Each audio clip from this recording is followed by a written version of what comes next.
आप सभी विद्यार्थियों का हार्दिक स्वागत, हार्दिक अभिनंदन। प्रिय विद्यार्थियों, आज का पेपर यानी बीए, बीएससी और बीकॉम पार्ट फर्स्ट में पढ़ने वाले सभी विद्यार्थियों के लिए एक कॉमन पेपर है, जो कि जनरल इंग्लिश का पेपर होता है। जनरल इंग्लिश का एक पहले पेपर हमने पढ़ा था, उस पेपर में और इस पेपर में थोड़ा सा अंतर है। वैसे मैटर वही है, लेकिन थोड़ा सा अंतर है। अंतर क्या है आपको बता दूं कि बहुत सारे विद्यार्थी कह रहे थे कि हमारे लिए एमसीक्यू वाला पेपर हल करके दें, यानी इस प्रकार का पेपर बना करके दें जिसमें ए बी सी डी भरे जाते हैं, यानी ए बी सी डी भरे जाते हैं, तो वो पेपर। लेकिन ये पेपर आपके चाहे रिटर्न वाला स्टूडेंट हो, चाहे आपके एबीसीडी वाला हो, दोनों के लिए बहुत अधिक महत्वपूर्ण है। यानी इसमें क्योंकि आपके जो ग्रामर के जो चैप्टर आने हैं वो तो दोनों में सेम है, बात यही है कि आपको उन्हें कैसे लिखना। तो इसमें आप जब देखेंगे, मान लो किसी विद्यार्थी ने तैयारी नहीं की है, आज तक देखा भी नहीं है, तो जब हम इस पेपर को हल करेंगे, ये मान लो कि ये आपके सामने ऐसा पेपर है, यानी हम ये मान लेते हैं, और इस पेपर में से हम कितने प्रश्न हल कर पाते हैं, मेरे साथ साथ आप भी हल करेंगे। और आप हल करेंगे तो आपको जैसे मान लो 100 में से या 50 में से आप इसमें से कितने अंक हासिल करते हैं। 50 में से मान लो आपके 30 आते हैं, 20 आते हैं, 40 आते हैं, कितने अंक हासिल करते हैं, तो आपको वही कॉन्फिडेंस हो जाएगा कि अब मैं इंग्लिश का पेपर निश्चित रूप से क्लियर कर पाऊंगा। या जैसे मान लो कई ऐसे सेंटेंस आएंगे जो फिक्स होंगे, यानी आप उन्हें जब पेपर में देखेंगे, पेपर में देखते ही आप पहचान जाएंगे कि हमने जब उस पेपर को हल किया था तो इसमें सर ने ऐसा किया, तो हमें भी ऐसा करना चाहिए। यानी उसके माध्यम से भी आप इसमें पासिंग मार्क्स आराम से ला सकते हो। और आप जानते हैं कि जनरल या कंपलसरी जो सब्जेक्ट होते हैं, चाहे जनरल हिंदी है, चाहे जनरल इंग्लिश है, कंप्यूटर है, चाहे एनवायरमेंट है, इनमें कोई भी है तो इनको क्लियर करना बहुत जरूरी होता है। बाकी इनके नंबर है वो उसमें जुड़ते नहीं है। आपके जैसे जो 3 सब्जेक्ट है ऑप्शनल, उनके 600 में से ही जुड़ते हैं, बाकी इनके नंबर जुड़ते नहीं, लेकिन इनको क्लियर करना जरूरी है। तो क्लियर करने के लिए हम क्या है कि इसको हल करेंगे, हल करके देखेंगे कि क्या हम इसको क्लियर कर सकते हैं। बहुत सारे विद्यार्थियों को ऐसा खौफ रहता है कि मैं तो बिल्कुल अंग्रेजी में कुछ नहीं पढ़ा हूं, लेकिन जब आप सेंटेंस देखेंगे अभी, तो आप ये महसूस करेंगे कि हाँ, बिल्कुल जनरल इंग्लिश को तो मैं भी क्लियर कर सकता हूँ।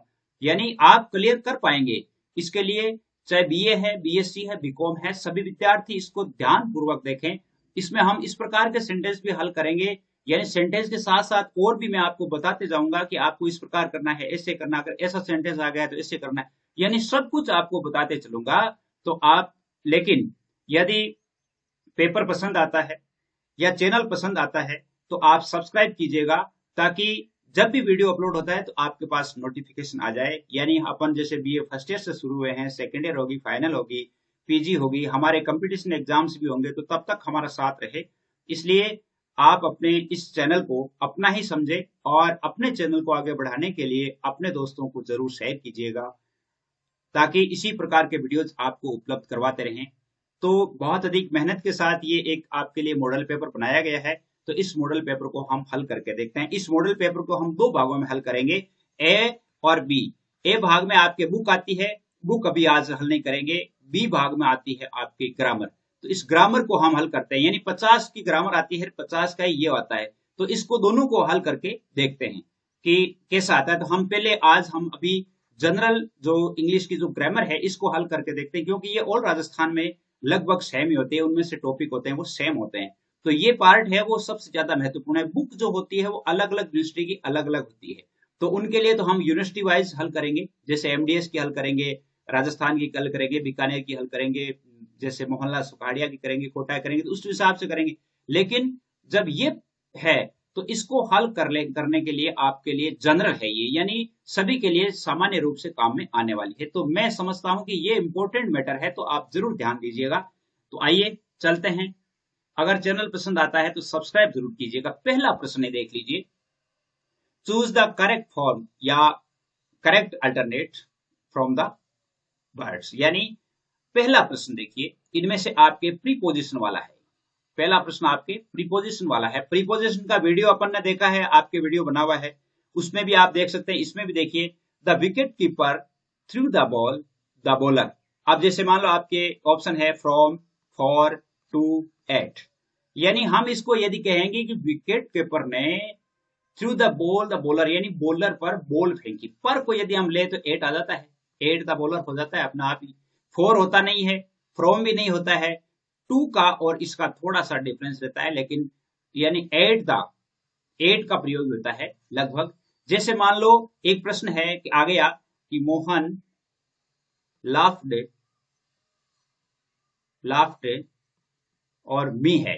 अब इसमें जैसे ये सेम ही ऑप्शन आए हैं तो भी आपको एट ही भरना है, क्योंकि लाफ्ट के साथ में एट का प्रयोग होता है, ये ध्यान रखिएगा। हिज ग्रैंडफादर डाइड, आ गया दिया cancer. His grandfather died cancer. अपन ने देखा था कुछ ऐसी बीमारियां होती है जिनमें ऑफ का प्रयोग होता है, कुछ ऐसी बीमारियां होती है जिनमें फ्रॉम का प्रयोग होता है ना। तो डाइड के लिए यानी कैंसर के लिए ऑफ का प्रयोग होता है, तो इसमें ऑफ आएगा। फ्रॉम का प्रयोग जैसे ओवर ईटिंग है, ओवर ईटिंग के लिए यानी फ्रॉम का प्रयोग होगा। अब ओवर यानी फ्रॉम और ऑफ के बारे में मैंने आपको उस बार टाइम भी बताया था, आप भी बता देता हूं।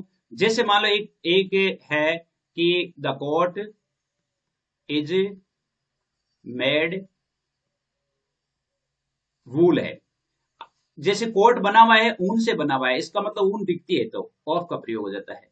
इसी प्रकार जैसे द कर्ड, जैसे curd is made from milk,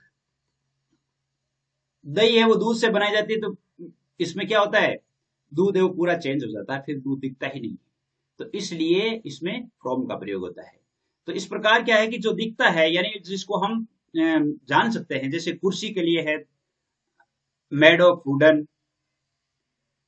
did you come train, जैसे मान लो हम कहेंगे कि क्या आप ट्रेन से आए, आप अपन कहते हैं बाई ट्रेन, तो बिल्कुल बाई ट्रेन ही होगा। इन ट्रेन नहीं हो सकता, ऑन ट्रेन भी नहीं हो सकता, विद ट्रेन भी नहीं हो सकता, है ना। जैसे मान लो अगर यहाँ होता कि जैसे मान लो कम, अगर यहाँ पर ऑन फुट होता या ऑन फीट होता तो क्या हो जाता, ऑन का प्रयोग हो जाता। फीट के लिए क्या होता है, पैदल के लिए ऑन का प्रयोग होता है। इसी प्रकार जैसे आगे देखिए, we missed the bus so we came, जैसे फुट आ गया तो अपना आप ही ऑन फुट हो गया, फुट आ गया तो ऑन फुट आ गया हो गया। पांचवा अगला देखिए, please go and check who is knocking, दरवाजे पर एट का प्रयोग होता है, नॉकिंग एट द डोर, क्या होता है, एट का प्रयोग। यानी लगभग आपके जो इसमें प्रश्न आएंगे वो लगभग फिक्स वाले होंगे, यानी उसमें आपको सीधा सा जो है 50% होते हैं सीधे वाले, 50% नियमों वाले, इस प्रकार के प्रश्न लगभग पूछे जाते हैं।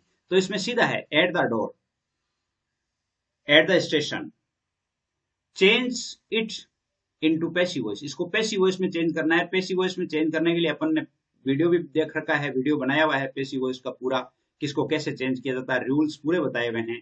तो Mona was writing a letter to her father, Mona was writing a letter to her father. आप देख रहे हैं कि ये सेंटेंस कौन सा है, प्रेजेंट, ये पास्ट कंटिन्यूस है, पास्ट कंटिन्यूस है। पास्ट कंटिन्यूस किसमें चेंज होता है, पास्ट कंटिन्यूस चेंज नहीं होकर के वाज वर प्लस बीइंग लगता है, क्या लगता है, वाज या वर प्लस बीइंग लगता है। इनमें से देखिए बीइंग कौन से में है, बीइंग किस कौन से सेंटेंस में लगा हुआ है, बीइंग देखिए इसमें बीन, इसमें नहीं लगा हुआ है, इसमें बीन लगा हुआ है, इसमें भी नहीं लगा हुआ है, इसमें लगा हुआ है। A letter was being written by Mona to her father, a letter was being written by Mona, Mona ने अपने पिताजी को पत्र लिखा, Mona was writing a letter to her father. हो गया कि नहीं हो गया। अब इसको ऐसे भी लिख सकते हैं, इसको ऐसे भी लिखा हुआ हो सकता है, a letter was being written to her father by Mona, ऐसे भी हो सकता है, यानी बाय मोना है वो लास्ट में भी हो सकता है, और ये यहां भी हो सकता है, या ए लेटर यहां भी हो सकता है, a letter to her father was being written by Mona, इस प्रकार भी इसको लिखा हुआ हो सकता है। लेकिन इसमें क्या है कि मुख्य बात यह है बीइंग जुड़ेगा, ये ध्यान रखना है, वाजवर में बीइंग जुड़ेगा, इजारे में बीइंग जुड़ेगा। इसी प्रकार जैसे अगला सेंटेंस है, do you imitate others, do you imitate others, इसका मतलब ये कौन सा है, यानी आपके प्रश्नवाचक वाक्य है, इंट्रोगेटिव सेंटेंस है। तो इंट्रोगेटिव सेंटेंस है, डू डज का प्रयोग है वो इज आर एम में चेंज होता है, किसमें चेंज होता है, इज आर एम में चेंज होता है। अदर्स जो है क्या है, इसमें अदर्स ही रहेगा, भाई यू तो सब्जेक्ट है, ये वर्ब है और ये ऑब्जेक्ट है, तो अब ऑब्जेक्ट है वो क्या है, बहुवचन है, तो इसका मतलब आर का प्रयोग होना है, तो आर से शुरू होना है। अब आर से शुरू होने वाले दो वाक्य हैं, ये देखिए, are others imitated by you, are others being imitated by you. अब बीइंग आ गया ना, इसमें बीइंग कहां से आएगा, क्योंकि बीइंग इसमें आना ही नहीं है, इसमें तो is are am plus verb की थर्ड फॉर्म आनी है। क्या आनी है? Is are am plus verb की थर्ड फॉर्म। क्यों? प्रेजेंट इंडेफिनिट है तो प्रेजेंट इंडेफिनिट प्रेजेंट कंटिन्यूस में चेंज होता है, is are am plus verb की थर्ड फॉर्म। अगर मान लो ये प्रेजेंट कंटिन्यूस ही होता तब बीइंग जुड़ जाता। प्रेजेंट कंटिन्यूस और पास्ट कंटिन्यूस जिसमें अगर वाज वर है या इज आर एम है तब आपके वहां पर बीइंग होता है, बीइंग प्लस वर्ब की थर्ड फॉर्म। आपको कैसे लग रहा है, कैसे समझ में आ रहा है, जरूर बताइएगा। तो अगला सेंटेंस देखिए, समवन गेव हर ए बुलडॉग। अब देखिए ये सेंटेंस देखिए आप, सेंटेंस को गेव, गेव मतलब पास्ट इंडेफिनिट है, बिल्कुल ठीक है क्योंकि वर्ब की सेकंड फॉर्म है। तो सम पास्ट इंडेफिनिट है तो ये वाज या वर्ब में बदलना है। किसमें बदलना है? वाज या वर्ब में। तो इसमें सबसे पहले वाज या वर्ब का प्रयोग कहां कहां हुआ है? देखिए इसमें वाज का प्रयोग ये, इसमें वाज का प्रयोग, इसमें हैज बीन, इज बीइंग। तो इसका मतलब ये तो दोनों कट हो गए अपना आप ही, ये कट हो गए तो ये रहे हैं। अब जैसे मान लो, अगर मान लो आप जो स्टूडेंट रिटर्न में दे रहे हैं तो उनके लिए भी ये बिल्कुल अच्छी तरह से है कि हम इसको कैसे हल करेंगे। She was given a bulldog, a bulldog was given to her. ये दोनों सेंटेंस है, ये दोनों सेंटेंस सही है। कैसे सही है? क्योंकि इसमें दो ऑब्जेक्ट है, एक तो इनडायरेक्ट ऑब्जेक्ट है और एक डायरेक्ट ऑब्जेक्ट है। अगर हम डायरेक्ट ऑब्जेक्ट से लेते हैं तो ए बुलडॉग आता है, ए बुलडॉग, और वाज गिवन टू हर, और someone, no one, everyone, people, nobody, somebody, इनके बाई का प्रयोग नहीं होता है। ये भी ध्यान रखेंगे, बाई का प्रयोग इनमें होता नहीं है। तो बाई का प्रयोग तो होना नहीं है। जैसे ये बाई संबोल लिखा है ना, ये गलत है, ये तो वैसे ही गलत है। अब जैसे ये दोनों ही सही है। एक तो सी वाज, अगर हम इसको लेंगे काम में तो सी हो जाएगा, ये she was given a bulldog, बिल्कुल ठीक है। हाँ, a bulldog was given to her, ये भी ठीक है, दोनों ही इसमें सही है। 9वां प्रश्न, you must look into this matter, you must look into this matter. Must, must be में बदलता है। किस में बदलता है? मस्ट बी में बदलता है, बी में बदलता है। अब इसमें देखिए, this matter has been looked into by you, this matter may be looked into by you, this matter should be looked into by you, this matter into looked by you. अब देखिए कौन सा इसमें सही है? मस्ट बी कहीं भी नहीं, लेकिन ये थोड़ा यहां पर मिसप्रिंट है, और यहां पर ये मस्ट बी है। क्या है? मस्ट बी है। This matter must be looked into by you, ये सही होगा, इसमें बी सही हो जाएगा। बाकी ये हैज बीन, ये सही नहीं होगा, क्योंकि मस्ट है तो मस्ट बी होगा। अगर जैसे ये जितनी भी अदर जो जितनी भी है, जैसे कैन है तो कैन बी प्लस वर्ब की थर्ड फॉर्म। ये ध्यान रखना आपको कि जैसे मान लो आप पैसिव वॉइस में चेंज कर रहे हैं तो एक तो वर्ब की थर्ड फॉर्म आती है, बाई का प्रयोग होता है, और एक जैसे मान लो ये कैन, कैन है, शुड है, मस्ट है, आउट टू है ना, वुड है, इनके बाद में बी प्लस वर्ब की थर्ड फॉर्म हुआ करती है, ये ध्यान रखेंगे। तो इसमें जैसे this matter must be looked into by you, इस प्रकार हो जाएगा। अगला प्रश्न देखिए, अगला प्रश्न है कि the residents celebrated the independence day. Celebrated verb की सेकंड फॉर्म है, पास्ट इंडेफिनिट टेंस है, वाज या वर्ब में बदलना है, वाज या वर्ब में। इसकी जो सहायक क्रिया है जब हम पैसिव में बदलेंगे तो वाज या वर्ब में से होगी। अब इसमें देखिए वाज या वर्ब में से कौन सी कहां पे है? The independence day is celebrated, यहां पर इज है। The independence was celebrated by the residents, इसमें वाज का प्रयोग हुआ है। The independence was celebrated by the residents, और the independence was done by the residents. अब डन बाय द रेजिडेंट्स तो होगा नहीं। अब ये दो सेंटेंस है वो लगभग सेम हो गए हैं। The independence day was celebrated by the residents, और ये भी देखिए the independence day was celebrated by the residents. लेकिन जब आप प्रश्न करेंगे वहां पर तो वहां आपको वर मिलेगा, यहां क्या मिलेगा? वर मिलेगा, यहाँ वाज मिलेगा। तो अब आपको क्या करना है? इंडिपेंडेंस से एक वचन है तो वाज का प्रयोग करना है। क्या करना है? वाज प्लस वर्ब की थर्ड फॉर्म करनी है। तो ये आपको ध्यान रखना है।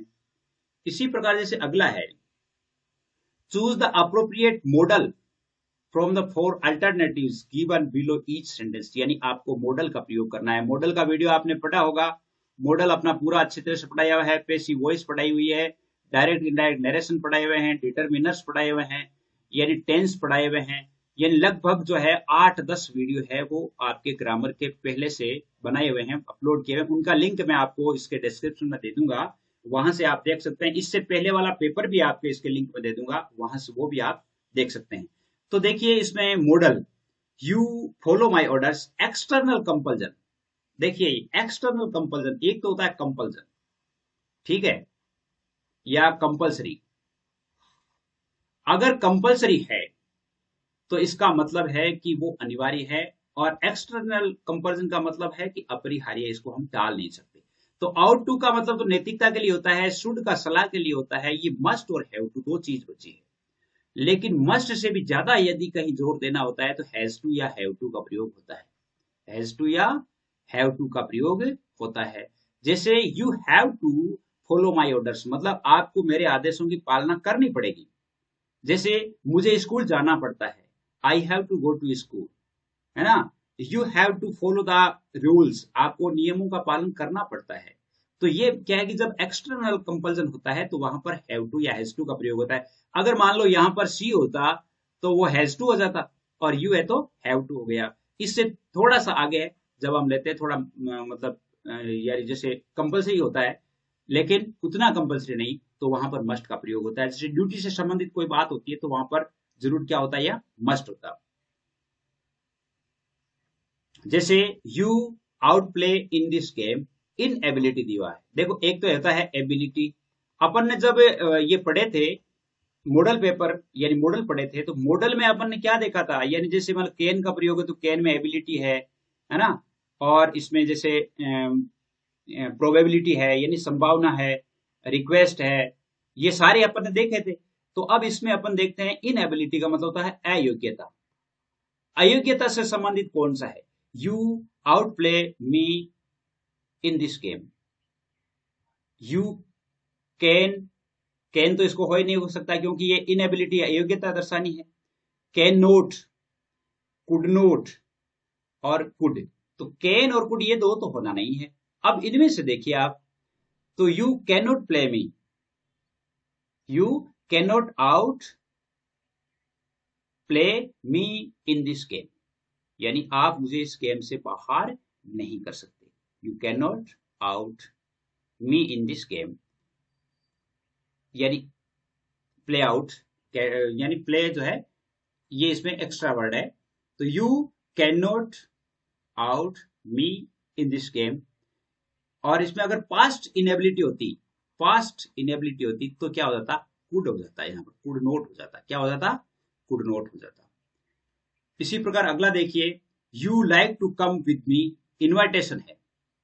इन्वाइटेशन देखिए आपके दो तरह से होता है। वैसे इन्वाइटेशन तो ये सारे जितने भी है इनमें इन्वाइटेशन है, लेकिन विल और वुड है, इनमें सबसे अच्छा होता है। लेकिन और सबसे ज्यादा अच्छा जो होता है वुड का ही होता है। Would you like to come with me, है ना। Will you like to come with me भी हो सकता है, लेकिन इसमें जो विल और वुड दोनों दिए हुए हैं तो अपन को क्या भरेंगे, इन्विटेशन के लिए वुड ही भरेंगे। क्या भरेंगे, वुड ही भरेंगे। अगला प्रश्न है, गॉड ग्रांट्स यू सक्सेस। अब आगे देखिए इसमें ये एक्सक्लेमेशन का चिन्ह है, एक्सक्लेमेशन का चिन्ह है। और एक्सक्लेमेशन के चिन्ह के लिए मैंने आपको मे बताया था, मे गॉड, है ना, may God grant you success. जैसे मैं एक्सक्लेमेशन का चिन्ह है तो इसका मतलब अपन मैं भरेंगे। इसमें से सेंटेंस आते हैं, जो विद्यार्थी जैसे मान लो नहीं भी पढ़ा तो इतना तो ध्यान कर ही सकता है कि उसमें विस्मृति बोधक का चिन्ह है, तो अपन क्या भरेंगे, मैं भरेंगे। अगर मान लो यहां पर है तो वो ऐसे ही कहेंगे, may you live long, live long. अगर यू लिव लॉन्ग आया हुआ है, मैं छोड़ा हुआ है, तो अपन यहाँ पर क्या भरेंगे, मैं भरेंगे। तो इस प्रकार भरना है।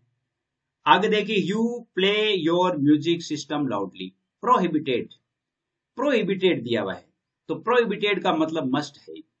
क्या है, मस्ट का प्रयोग करना है। तो you must not play your music system loudly, मतलब आपको अपना जो म्यूजिक सिस्टम है वो जोर से नहीं बजाना चाहिए।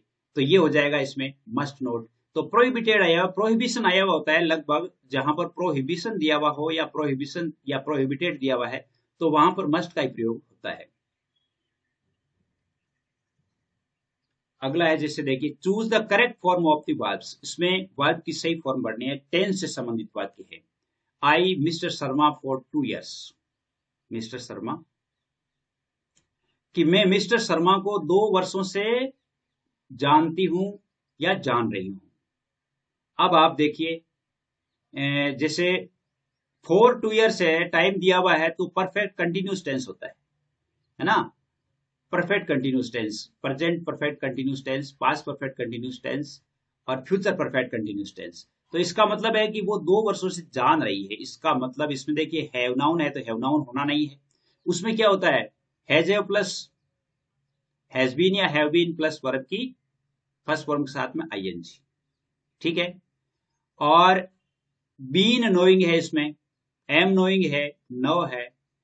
अब देखिए आप क्या लिखेंगे, यहां हालांकि ये सही नहीं लग रहा, यहां होना चाहिए हैव बीन नोइंग। क्या होना चाहिए, हैव बीन नोइंग। अब जैसे मान लो यहाँ हैव बीन नोइंग इसी प्रकार का है, तब आपको सीधे से यहाँ आ जाना है, I have noun mister Sharma for 2 years. तब आपको क्या होता है कि अगर मान लो ऑप्शन नहीं है तो आपको यहां आ जाना है have known to mister Sharma for 2 years. अगर मान लो हैव बीन प्लस वर्ब की फर्स्ट फॉर्म के साथ में आईएनजी और उसके बाद में सिंस या मोर है, सिंस या फॉर है, तब तो आपको उनमें से प्रयोग करना है। जैसे फॉर है, फॉर 2 ईयर्स, इसका मतलब हैज बीन या हैव बीन में से होना चाहिए। यहाँ पर हैज बीन है या हैव बीन है, यहाँ पर हैव बीन नोइंग है ये जैसे, तो लेकिन हैव बीन नोइंग तो हमें क्या भरना है, बी भरना है। 17वां प्रश्न है, I am tired, I am tired, I to bed now good night.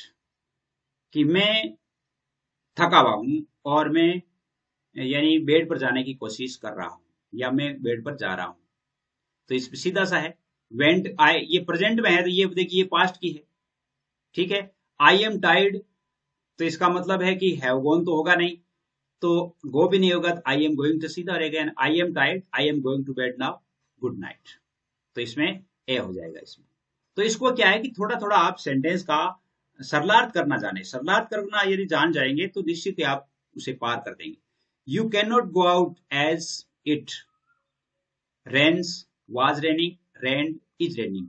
देखिए मतलब कहने का अर्थ है कि ये प्रेजेंट में है, कैन अगर ये कुड में होता तब तो ये वाज रेनिंग हो जाता, लेकिन ये प्रेजेंट में है तो इज रेनिंग है। You can not go out as it is raining, क्योंकि बरसात हो रही है, आप बाहर नहीं जा सकते क्योंकि बरसात हो रही है। अगर यहां पर होता कि you could not go out as it was raining, तब वो क्या हो जाता, इट वाज रेनिंग हो जाता। अगला देखिए, अगर चैनल में कुछ पसंद आए, अच्छा लगता है तो आप सब्सक्राइब कीजिएगा, अपने दोस्तों को भी शेयर कीजिएगा। Please don't make noise, please don't make a noise, I to concentrate. कृपया शोर मत कीजिए, मैं एकाग्रचित होने का प्रयास कर रहा हूं। देखिए ट्राई होगा नहीं इसमें, और इसमें ट्राइड भी नहीं होगा क्योंकि ये ट्राइड तो होगा ही नहीं, ट्राइज भी नहीं होगा क्योंकि ये ट्राइज आई के साथ वैसे भी नहीं होता है, तो इसमें ट्राई भी नहीं होता, I try to concentrate.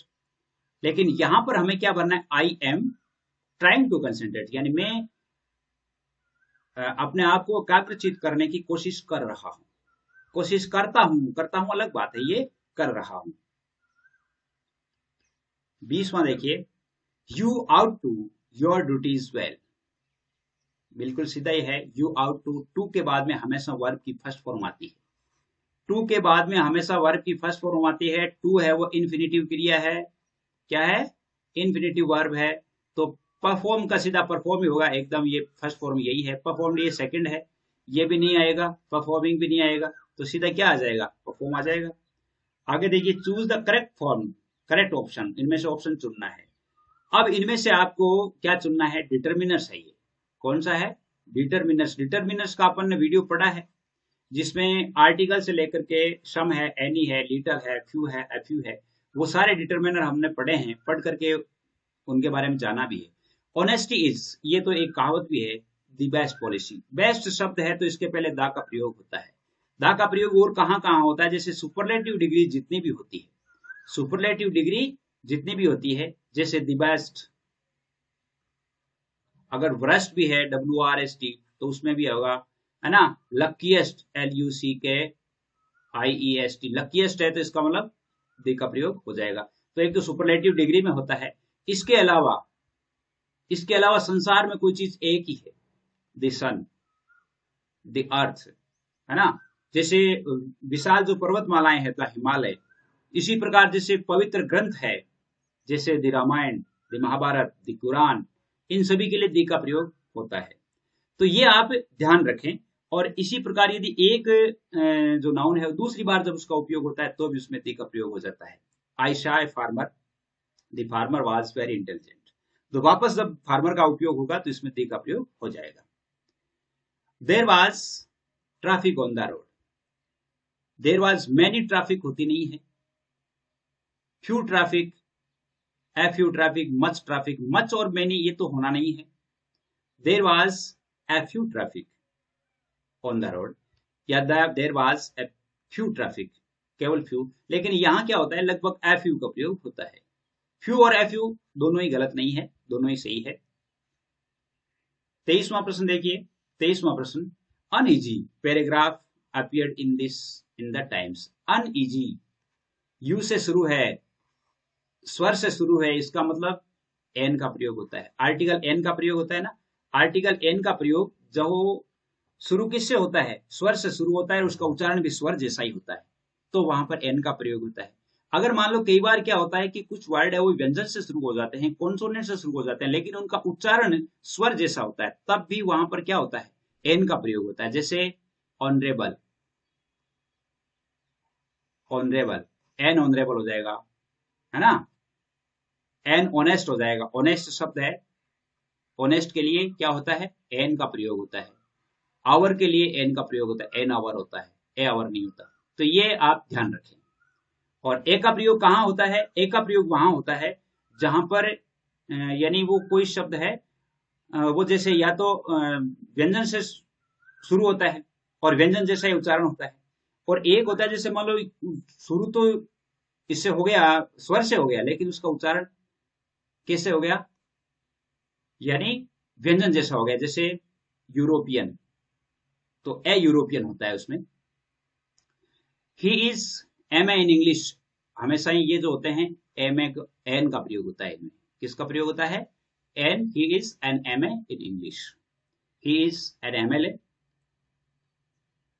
Would you lend me money, much money, some money, many money, any money.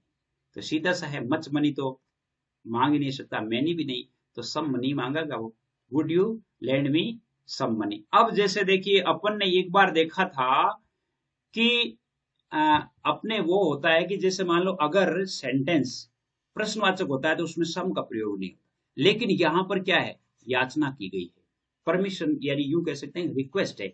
और ये वुड से सबसे अच्छी रिक्वेस्ट जो होती है वो वुड ही होता है। Would you like to take food with me. तो इसी प्रकार क्या है कि वो एक इन्विटेशन या जैसे मान लो रिक्वेस्ट है, वो वुड की एक सॉफ्ट रिक्वेस्ट होती है। अगला है कि चूज द करेक्ट ऑप्शन, इनमें से ऑप्शन चुनना है। He is ill since morning, he is ill since मैंने ये सेंटेंस गलत है, इनमें से एक सेंटेंस है जो सही है, वो देख के बताना है। He has been ill since morning, he was been ill since morning, he have been ill since morning, he had been ill since morning. अब देखिए क्या है, लेकिन ये कौन से में है, प्रेजेंट में है, हमें इसको प्रेजेंट में बताना है। He has been ill since morning, he has been ill since morning, इसमें ए ही आएगा। Had been ill since morning भी हो सकता है, क्योंकि हैड बीन हैज बीन इसमें सेम ही बात, तो सेम ही होती है, सिंस की जगह सिंस है, लेकिन हमें अभी क्या भरना है, इसमें ए ही भरना है। What is the time in your watch, अब इसको सही करके देखना है। What is the time at your watch, what time by watch of yours, what is the time by your watch, none of this. हमेशा what is the time by your watch होता है, यानी आपके घड़ी के द्वारा कितने बजाए गए हैं। इन योर वॉच कभी नहीं होता, बाय योर वॉच होता है। She uses to come here daily, यानी वह यहाँ हमेशा आता है, तो इसको हम और तरीके से कैसे लिख सकते हैं, she comes here daily, she coming here daily, she coming here daily, और नन ऑफ दिस, इनमें से कोई नहीं। यहां पर दूसरा भी हो सकता है, तो शी कम्स हियर डेली हो जाता है, इसमें डेली शब्द है, डेली है, यूजुअली है, तो इसमें प्रेजेंट इंडेफिनिट का प्रयोग होता है। प्रेजेंट इंडेफिनिट जिसमें साई क्रिया डूडज होती है, इसमें डूडज का प्रयोग नहीं होकर के मुख्य क्रिया के साथ में एस या एस जुड़ता है। अगला प्रश्न देखिए। अगला प्रश्न है कि Mohan is a senior clerk than me, इसको भी सही करके लिखना है। हमेशा ध्यान रखना कि सीनियर जैसे सीनियर, कुछ शब्द है सीनियर, जूनियर, इन्फेरियर, ये जो तीनों शब्द है इसमें इसके बाद हमेशा टू का प्रयोग होता है। किसका प्रयोग होता है? टू का प्रयोग होता है। इसमें से टू का प्रयोग कौन है? Who is senior to Mohan. लेकिन इसी सेंटेंस को व्यक्त करते हुए Mohan is senior colour than me, तो हो जाएगा Mohan is senior colour to me. ठीक है। I am senior colour than Mohan नहीं होगा। Mohan is not senior colour than me, ये भी नहीं होगा। Who is senior to me, ये इसमें फॉलो करता है लेकिन यहां फॉलो नहीं करता। तो हमें सेंटेंस इसी हिसाब से बनाना। साधारण का मतलब सिंपल का मतलब सिंपल ही बनाना। तो इसमें ये पहला ए हो जाता है। इसमें क्या होता है कि थोड़ा थोड़ा सा अंतर वाले सेंटेंस ही पूछे जाते हैं। Choose the correct sentence. Meena was watching TV since morning. Mohan had gone for a walk before the guest came. She had solve that question. If you work hard you will get good marks. देखिए ये जो sentence है ये बहुत अच्छी बात बताता है। एक तो वॉचिंग टीवी सिंस मॉर्निंग, वाजवर में सिंस या फॉर का प्रयोग नहीं होता, तो इसका मतलब ये यही कट हो गया। शी हैड सॉल्व, यानी वर्ब की थर्ड फॉर्म आती है तो सॉल्व डालना चाहिए, ये यही कट हो गया। If you work hard you will get good marks, इसमें भी क्या है, अगर मान लो इधर वर्ब की सेकंड फॉर्म है तो इधर वुड प्लस वर्ब की फर्स्ट फॉर्म होती है। अपन जो कंडीशनल सेंटेंस पढ़े थे ना, उसमें कंडीशनल सेंटेंस में मैंने आपको बताया है कि इस तरह ये कंडीशनल सेंटेंस होते हैं। इधर वर्ब की सेकंड फॉर्म होती है तो इधर वुड प्लस वर्ब की फर्स्ट फॉर्म होती है। इधर मान लो विल प्लस वर्ब की फर्स्ट फॉर्म होती है। इधर का वाक्य विल प्लस वर्ब की फर्स्ट फॉर्म होती है, तो इधर का वाक्य इधर विल प्लस नहीं, इधर प्रेजेंट इंडेफिनिट होता है, यानी डू डज या एस या ईएस लगता है। अगर यहाँ होता वर्क हार्ड होता है यहाँ पर केवल, तो इधर क्या हो जाता विल, तो ये विल सही होता। लेकिन ये कह रहा है कि अब जैसे ये सही है, Mohan had gone for a walk before the guest. आपके पास्ट परफेक्ट टेंस आपने पढ़ा होगा। पास्ट परफेक्ट टेंस में कुछ ऐसे वाक्य होते हैं जैसे मेरे उठने से पहले सूरज उग चुका था। एक सेंटेंस है मेरे उठने से पहले सूरज उग चुका था, तो पहले काम कौन सा हुआ? सूरज उग चुका था। तो हम लिखेंगे the sun had risen before I woke up. I woke up, ये वर्ब की सेकंड फॉर्म होती है। दूसरा वाक्य, पहला वाक्य पास्ट परफेक्ट का होता है, तो दूसरा वाक्य क्या होता है? पास्ट इंडेफिनिट का होता है, और जिसमें वर्ब की सेकंड फॉर्म होती है, तो वो इसमें पालन हुआ है। देख लीजिए इसमें पालन हुआ है। कौन से में पालन हुआ है? देखिए इसमें पालन हुआ है। ये Mohan had gone for a walk, Mohan walk के लिए निकल चुका था। बिफोर द गेस्ट केम, मेहमानों के आने से पहले मोहन भ्रमण के लिए जा चुका था। तो इसका मतलब यहां पर ये बिल्कुल सही है, तो ये सेंटेंस सही है।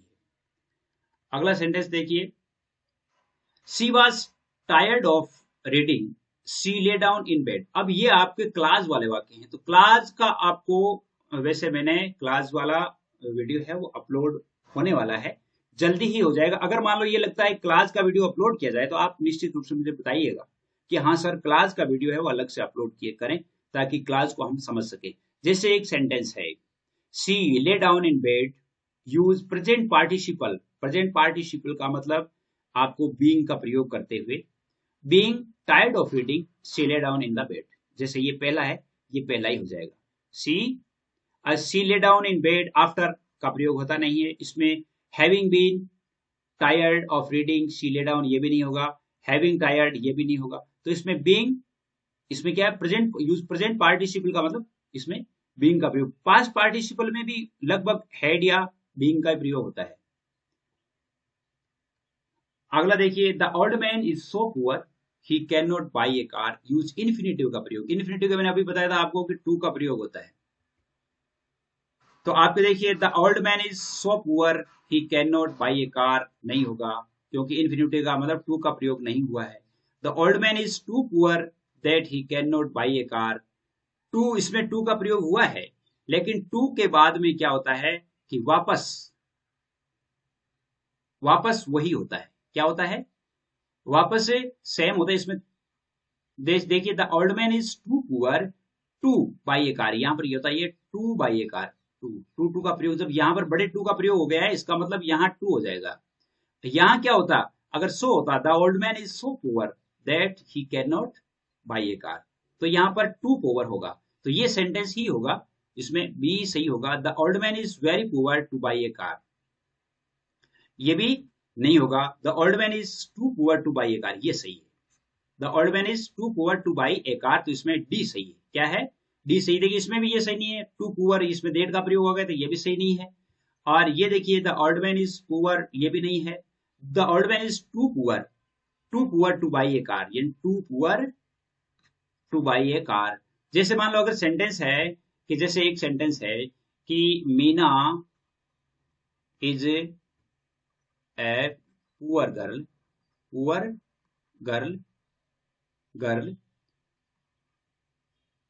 सो she can not buy a car. तो अपन क्या करेंगे, अगर मान लो सेंटेंस में आ गया कि इसको टू से जोड़ करके बनाना है, तब हम क्या कहेंगे, Meena is too poor girl to buy a car, यानी इतनी गरीब है कि वो कार नहीं खरीद सकती। इसी प्रकार अगला देखिए, his wife died he here the news he fainted. इसको अपन करना है यूज प्रीपोजिशन बिफोर नाउन और जिरंड। जिरंड का मतलब होता है जैसे उसमें आईएनजी लग जाना, या जैसे फॉर है, फॉर के बाद में जैसे फॉर वॉकिंग कर दिया, तो ये क्या है, जिरंड है। जैसे हम क्या सीखेंगे, देखिए he fainted on hearing the news of his wife's death, when he heard about his wife's death he fainted, as his wife died he fainted hearing the news, although the old man was poor he had a faithful dog। यानी जैसे मान लो इसमें से कौन सा होना चाहिए, तो अब इसमें से आपको प्रयोग करना है he fainted on hearing the news of his wife's death। यानी ये क्लास जो है, क्लास में आपको वैसे और भी बता दूंगा, क्योंकि इसमें अभी आप जैसे लंबा लगेंगे तो ये सही नहीं होंगे। अगला देखिए, he saw the snake he ran away, he saw the snake run away. उसने जो ही सांप को देखा या सांप को देख करके वह भाग गया। हैविंग सीन द स्नेक नहीं होगा, he saw the snake and run away. लेकिन ये यूज प्रेजेंट पार्टिसिपल में नहीं है, तो प्रेजेंट पार्टिसिपल में अपन देख रहे थे सी है तो सीइंग हो जाएगा, ये क्या हो जाएगा, seeing the snake he run away, seeing the snake he run away, इस प्रकार हो जाएगा। इसी प्रकार देखिए, join the following sentences into the complex sentence as per directions given the brackets।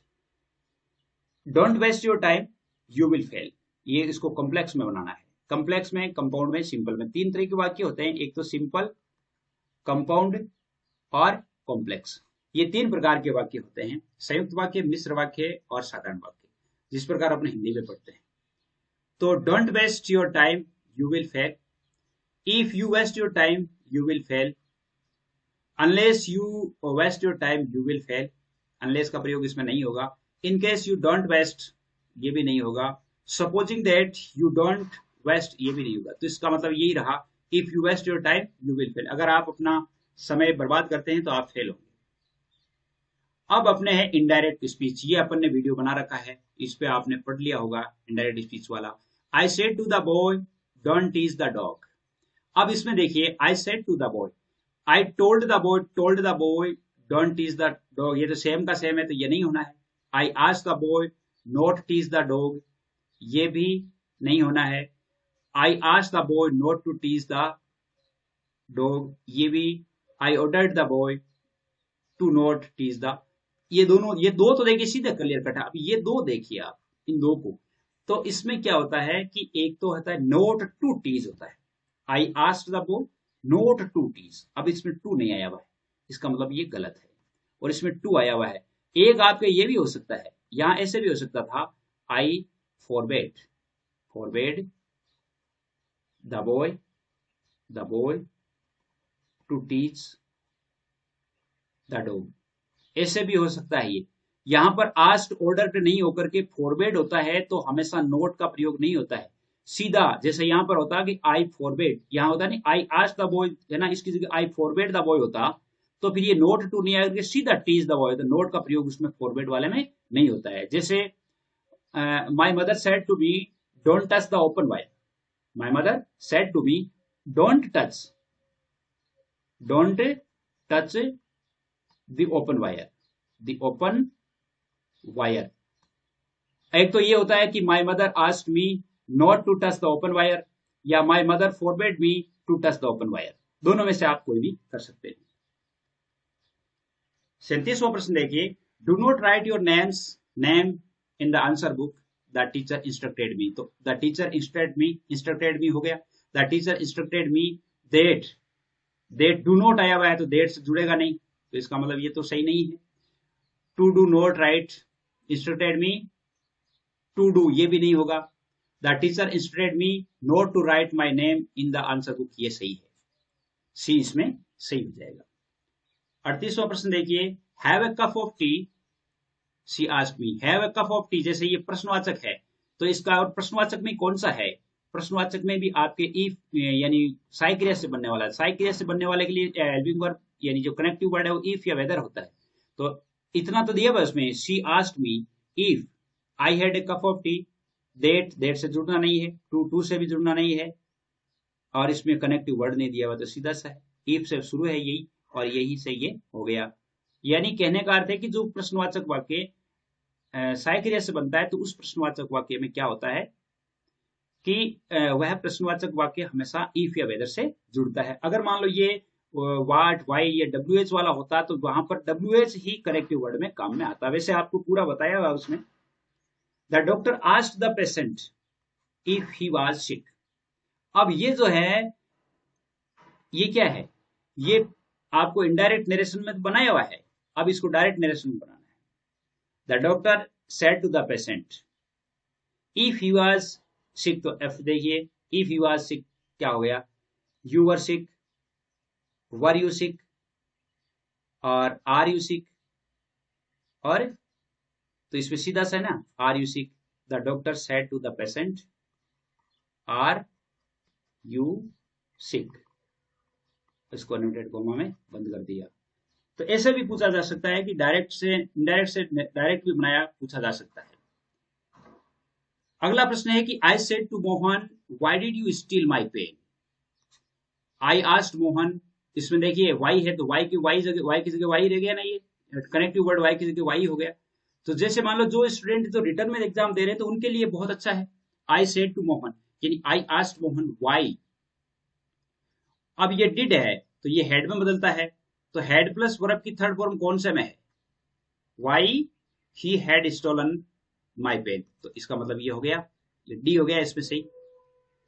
अगला प्रश्न है कि transform into interrogative sentence, interrogative में बनाना है। She is in the hospital, she is in the hospital, इनमें से इंट्रोगेटिव को कौन सा सही है? Is she hospital, is she in hospital, is not she in hospital, ये भी नहीं है, और इज सी हॉस्पिटल भी नहीं है, तो is she in the hospital, इसमें बी उत्तर सही हो गया।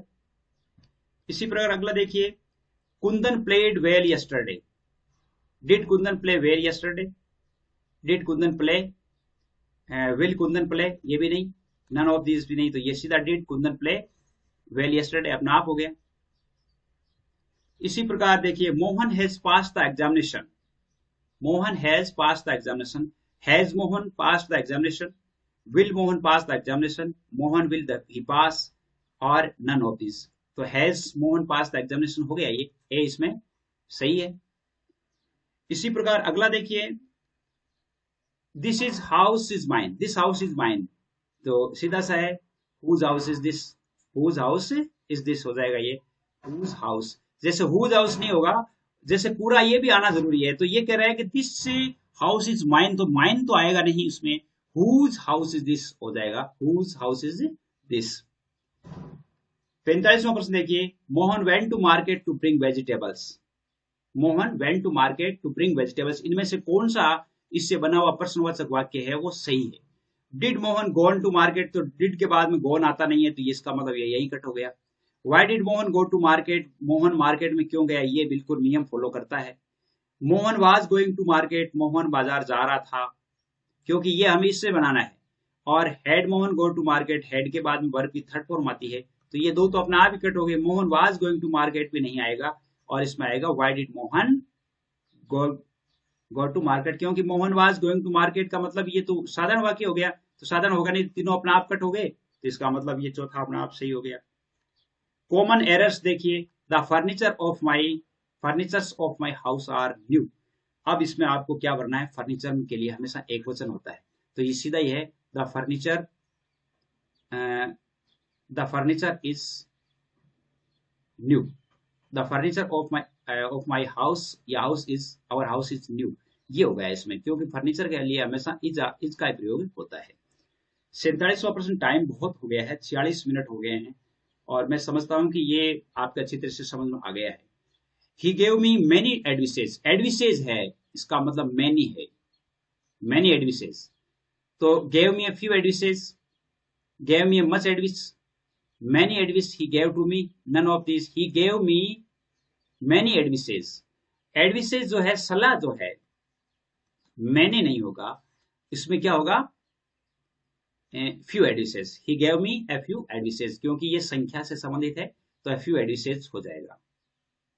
इसमें आगे देखिए, he has return back yesterday, he has returning yesterday नहीं, he will return yesterday back, back जैसे ना, ये बैक आना नहीं, क्यों, रिटर्न का मतलब बैक ही होना है, ही हैज रिटर्न यस्टरडे, तो सेम ये हो गया ना, ये हैज रिटर्न यस्टरडे, बैक छूट गया इसमें से।